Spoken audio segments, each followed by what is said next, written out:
Hi everybody, it's day 12 of my treatment plan. We're in phase 3.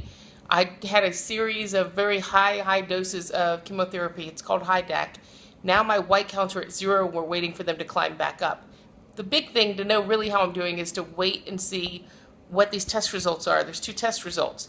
Is it still in my stem cells? And also, is the double mutation that showed up that has the cancer gone?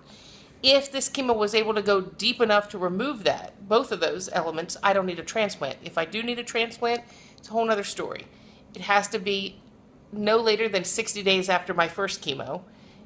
I will have chemo for 7 days. Day 8, I'll have the transplant, and it's considered by insurance, get this, an elective procedure.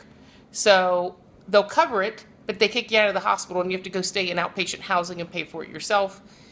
Then for 52 days, you have to stay on campus with a caregiver and come here every day for treatment. You check in with your caregiver. They make sure you have a caregiver.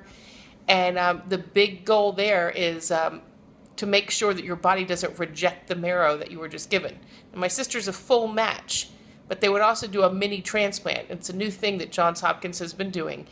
And this mini transplant is safer because instead of completely wiping out the marrow, they would just wipe out most of my marrow and leave me some there, so you still have a second chance.